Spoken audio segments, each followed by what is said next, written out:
It feels like anything's possible. Behind every wall is some movable secret passageway. There's almost a Spectre-like paranoia associated with it because, you go into a club and this booth is going to turn around. This chair is going to sink to the floor. Like, these guys are watching you everywhere you go. Taxi drivers and fun. shoe shiners and everyone. Like absolutely everybody is in on it. Now, what's unfortunate about that is that even though they have the means to, we have a scarecrow that can just shoot people. Mm-hmm. Let's just have a scarecrow shoot Bond.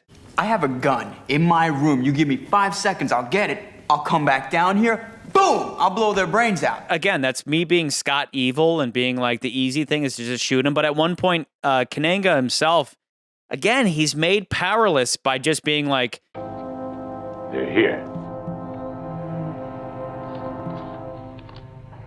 If he finds it, kill him.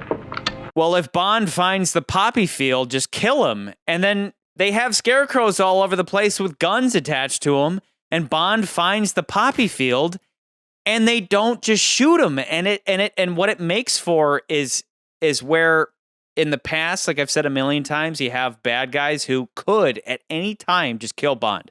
They could just have somebody go in and just shoot him in the face. They have a justifiable reason to keep Bond alive. Any cost, any. Bond must die. What they needed in this movie was some reason to keep Bond alive, because when you don't have that force motivating them to keep him alive, it just makes them look really, really inept. How does Bond continue to evade them? Because the script requires it. And it makes the movie seem more and more contrived because they have all these resources to kill Bond, including having guns in these scarecrows, and they don't just do it. So it just makes the movie seem more contrived. Like, honestly, I like when Bond shows up somewhere and he has to be the provocateur, He has to put himself in a situation to trigger the bad guy. But instead, he shows up here and Whisper immediately tries to kill him with his pimp mobile. And then that's what leads Bond to the bad guy. And what that shows is, like, you can say that Kananga is just arrogant and foolhardy, but like he's also a really intelligent person. And that's where I say this movie is purely on the spectrum. It's purely on the spectacle side and ignores the story. And the tragedy is that Kananga would have been so much fun to explore Solitaire and Kananga's relationship. Even one more scene about him mistreating her that motivates her leaving him or whatever would have been better than another stupid fucking chase scene. And the same old disclaimer. You do love this movie. It's just I do. Just this. But if I'm going to put it under a microscope, it's going to lose points because the movie is just an excuse to have all this action, which it's a Bond movie. We're here for action. But my eyes glaze over when we go into another chase scene because I'm like I just this movie has the problem when you start writing films, and one of the issues that comes up is, especially when you're writing your second act, is you don't want to repeat a sequence over and over again, which this movie does, right? Bond goes to a place, Bond runs to the bad guy, Bond escapes the bad guy or is going someplace, and then the chase sequence ensues for a huge amount of time.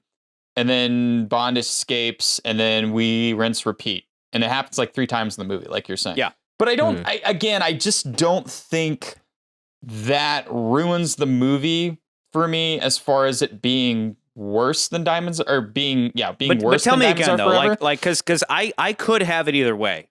But I watch Diamonds, and I leave, I don't know, more elated, and I feel like Bond himself is just more fun and bigger.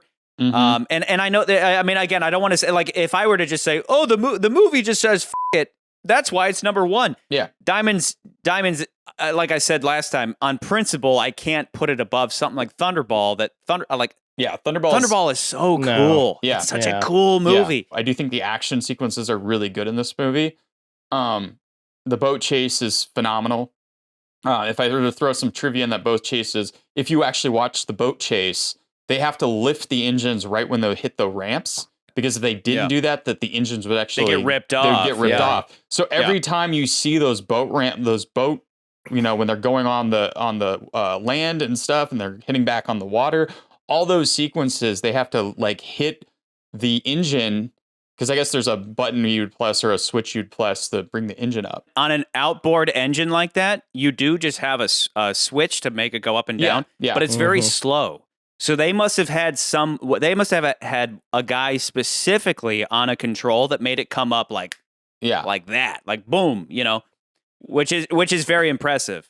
But again, like, having an impressive stunt isn't necessarily gonna. I'm not saying I'm not excel trying the to add list. up. I know you're just doing trivia. Yeah, but I'm adding up to what I think makes the movie a little bit better than Diamonds.